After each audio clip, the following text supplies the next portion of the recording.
जय हिंद दोस्तों।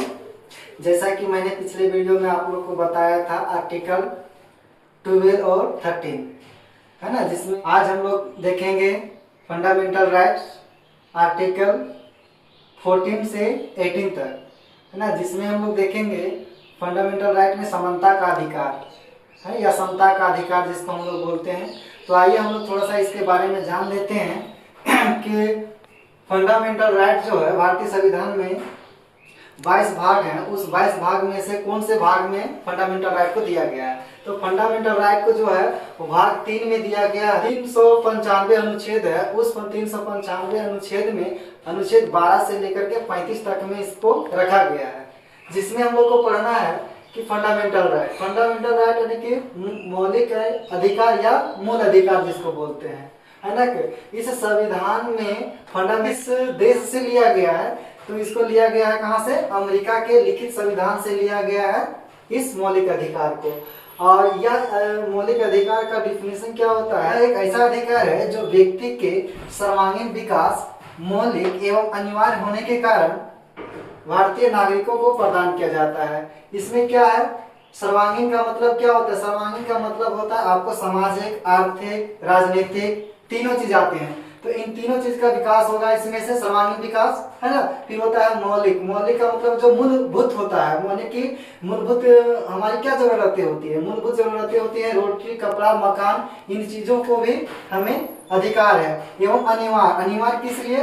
अनिवार्य इसलिए क्योंकि हमें जीने का भी अधिकार है, कहीं बोलने का, खेलने का, भागने का, कहीं जाने का, आने का, ये जितना सारे है ये सब क्या है? मेरे लिए अनिवार्य चीजें, जो अनिवार्य होने के कारण भारतीय संविधान द्वारा भारतीय नागरिकों को प्रदान किया जाता है। उसमें क्या आता है? उसमें आता है छोटे से बच्चे यानी कि समस्त नागरिक का कहने का मतलब क्या है? ऐसा नहीं कि जिसकी आयु 18 वर्ष से प्लस है वैसे व्यक्ति के लिए एक प्रश्न नहीं कहा गया है, वैसे व्यक्ति के लिए कहा गया है जो जन्म से लेकर कम से यानी कि मृत्यु से पहले तक यानी कि जन्म से मृत्यु तक व्यक्ति का जो है वो मूलभूत अधिकार दिया जाता है ना।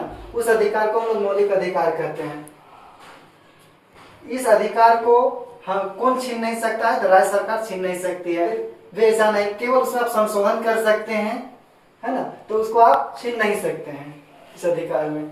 आइए देखते हैं। देखिए इस संविधान को बनने में, एक बार बता दें कि इस संविधान को बनने में लगभग कितना टाइम लगा था? आप लोग सब जानते होंगे या नहीं जानते हैं तो देखिए कि इसको बनने में, संविधान को बनने में 2 वर्ष लगा था, 2 वर्ष 11 माह लगा था है ना, और 18 दिन लगा था, यानी कि लगभग समय 2 वर्ष 11 महीना 18 दिन लगा था इस संविधान को बनने में। और इस संविधान को बनने में देखिए हमारा जो संविधान है, एक तरफ से देखिए तो यह कॉपीराइट है, यानी कि हर चीज कहीं से किसी न किसी देश से लिया हुआ है। इस चीज को भी हम लोग को जानने की जरूरत है। अब देखते हैं कि भाग 3 में हम लोग को जो मेन पढ़ना है वो फंडामेंटल राइट पढ़ना है ना। फंडामेंटल राइट के बारे में बता दें, ये भाग 3 में है, अनुच्छेद 12 से 35 तक इसकी चर्चा की गई है। अमेरिका के संविधान से इसको लिया गया है। ये मेन चीज है जो एग्जाम में पूछे जा सकते हैं। बाकी बात है इसी में और है जो एग्जाम में पूछा जा सकता है कि किस अनुच्छेद के तहत एक छुआछूत को अंत किया जाता है? तो आर्टिकल 17 के तहत। ये भी याद रखना है। आज हम लोग पढ़ेंगे समानता का अधिकार और या समता का अधिकार। इसमें क्या क्या आता है? अनुच्छेद 14, अनुच्छेद 15, अनुच्छेद 16, अनुच्छेद 17, अनुच्छेद 18 है ना। तो अनुच्छेद 14 में क्या बोलता है कि कानून के नजर में सभी व्यक्ति समान है।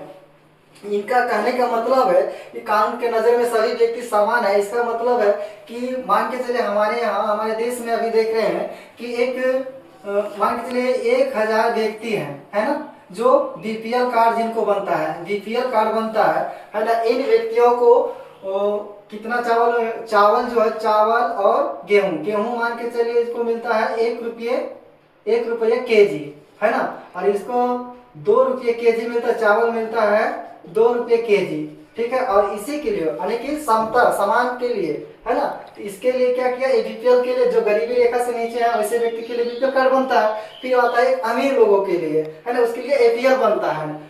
तो इसको भी मिलेगा चावल, ऐसा नहीं, समान है। तो किस लिए समान है, किस आधार पर समान बनाएगा ये कानून के नजर में? तो ये है गरीब लोगों के लिए 1 रुपये चावल देगा, यानी कि 1 रुपये गेहूं देगा और 2 रुपये किलो चावल देगा। लेकिन वही है एपीएल कार्ड जैसे बनेगा तो एपीएल में क्या है कि उसमें भी रहेगा 1000 जैसे व्यक्ति है है ना, 1000 व्यक्ति है तो 1000 व्यक्ति में इसको एपीएल कार्ड बनेगा। एपीएल कार्ड बनेगा, इसमें 1000 व्यक्ति को जो चावल यहाँ 1 रुपये दे रहा है वो चावल यहाँ 5 रुपये केजी देगा, यानी कि गेहूं, माफ कीजिएगा गेहूं।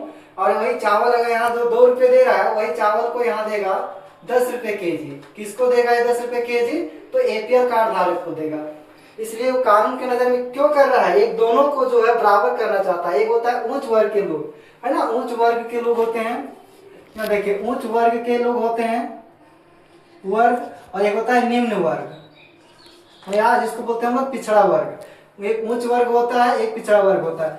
दोनों को बराबर करना चाहता है कि हम नीचे वाले लोग को ऊपर उठाएं और ऊपर वाले लोग को हल्का सा उसके बीच में लाए। इसीलिए बोलता है कि कानून के नजर में सभी व्यक्ति समान है, यानी कि जो कहने का मतलब ये भी है, ये हुआ। और दूसरी अर्थ में हम लोग समझते हैं कानून के नजर में सभी व्यक्ति समान इसलिए भी है, समझिएगा, यानी गरीब व्यक्ति को अगर फांसी की सजा मिलती है, ठीक है, अमीर व्यक्ति को भी वही काम करेगा, यानी कि वही गलती करेगा, वो भी हाथ काटेगा, उसको भी क्या मिलेगा? फांसी की सजा मिलेगा। ये समझने के लिए बता रहे हैं, है ना। ये है उन्हें कि कानून के नजर में इसलिए वो सब व्यक्ति समान है।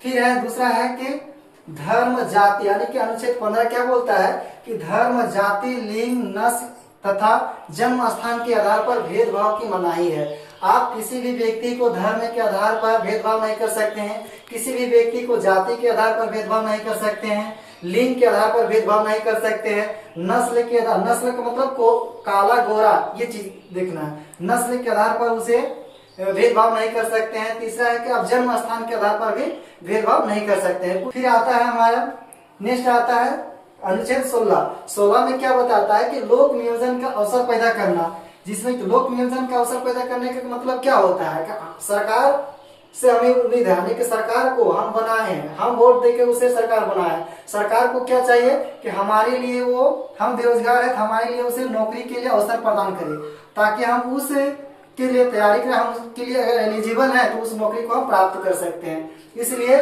लोक नियोजन के अवसर पैदा करना किसका काम है? तो सरकार का काम है, वो मेरा राइट है ना। यानी कि इस लोक नियोजन का जो अवसर होता है, यानी कि नौकरी का अवसर वो प्रदान हमें करे, है ना। इसलिए हम लोग धरना देते हैं, सारी चीजें करते हैं, हम लोग हर बात कोई भी देखते हैं कि यहाँ इतना आरक्षण मिल रहा है तो हम लोग कहाँ से पहुंच जाते हैं? डायरेक्ट कोर्ट पहुंच जाते हैं। किस आधार पर? हम लोग को पता है कि हमारे मौलिक अधिकार में अनुच्छेद 16 बोलता है कि आप हमें, ठीक है, आप कैटेगरी में अलग रखिए, लेकिन हमें वो अवसर पैदा करें, है ना। इसलिए हम लोग को क्या देता है? लोक नियोजन के अवसर पैदा करता है। इसमें खास करके देखिएगा कि महिलाओं को आरक्षण देता है, अल्पसंख्यकों को आरक्षण देता है, ST SC को पढ़ाई करने या नामांकन कराने में भी उसको फी कम ली जाती है। क्यों? क्योंकि उसको आरक्षण दी जाती है, इसलिए, है ना। आरक्षण की बात करती है। फिर आता है अनुच्छेद 17 बोलता है कि छुआछूत का अंत या अस्पृश्यता का अंत। छुआछूत का अंत का मतलब क्या है? जैसे कि अभी देखिए हम लोग का भीमराव अम्बेडकर जयंती था 14 अप्रैल को, ठीक है। उस दिन लोगों ने अपने अपने मुहिम चलाए, अपनी अपनी बात को रखे, पूरी संसद में देखे तो यही बात पर चर्चा हुई कि हमारे भीमराव अम्बेडकर के विचारों को दर्शाया गया। तो ये विचार आखिर इतने अच्छे अच्छे रहस्य जो बात है ये कहाँ से आए? क्योंकि हम लोग सब जानते हैं कि निर्माता कौन थे, संविधान के निर्माता कौन थे? तो भीमराव अम्बेडकर थे, है ना। तो वो ऐसे ऐसे चीजों, उन चीजों से जूझे हुए थे और उन चीजों को झेले हुए थे, ताकि वो ऐसा उस चीजों को सजा के रखें। और ऐसे ऐसे चीज को, आरक्षण की बात उन्होंने ही किया था। सारा चीज जो छुआछूत का अंत के बारे में भी रविदास बोलते हैं, है ना। रविदास, उन लोगों को उनके छुआ हुआ पानी नहीं पिया जाता था, उनको कुआं, तालाब या कहें तो कोई मंदिर में नहीं घुसने दिया जाता था। अगर उस जगह पर घुस जाता था तो उसको वहां से हटाया जाता था, फिर उस जगह को साफ किया जाता था। तो ऐसे छुआछूत का अंत था। अगर आप पानी लेके आ रहे हैं और उस पानी लेते अगर आ रहे हैं उस टाइम अगर वो व्यक्ति, यानी कि वही, है ना, जो निम्न वर्ग के लोग थे जिसको बोला जाता है, तो वे लोग क्या थे? वो अगर टच कर दिया आपको तो उस समय आपके पानी को फेंक दिया जाता था और फिर साफ करके नहा के उसके बाद फिर दूसरे बर्तन से फिर पानी को लाया जाता था। इस तरह का लोगों के अंदर में एक मिथ्या भी भरा हुआ था कि लोगों में एक नेगेटिविटी जो था इस चीज को दर्शाता था। इसलिए उन्होंने अपने संविधान जब लिख रहे थे, यानी कि संविधान लिख रहे थे, उस समय उन्होंने इस चीज के को एक लिखित रूप से दे दिया, में मौलिक अधिकार के रूप में दे दिया कि आप छुआछूत का अंत करना है, यानी कि अस्पृश्यता का अंत करना है। एक क्वेश्चन में भी पूछता है हम लोग को कि कौन सा अनुच्छेद में अस्पृश्यता का अंत की चर्चा की गई है, तो हम लोग को ये चीज याद रखना है कि आर्टिकल कितना, आर्टिकल 17 में, आर्टिकल 17 में क्या है, अस्पृश्यता का अंत करना है ना। फिर है आर्टिकल 18, आर्टिकल 18 क्या बोलता है। और नेक्स्ट है हम लोग का अनुच्छेद 18। अनुच्छेद 18 क्या बोलता है, उपाधियों का अंत। तो किस उपाधि की अंत की बात करता है, कौन सी उपाधि की अंत करने की बात कर रहा है अनुच्छेद 18। अनुच्छेद 18 बोलता है कि आप जो है सर का उपाधि नहीं रख सकते हैं, है ना, महाराज की उपाधि नहीं रख सकते, राय की उपाधि नहीं रख सकते, राय बहादुर की नहीं रख सकते, राइट हुड की उपाधि को नहीं रख सकते हैं, ठीक है।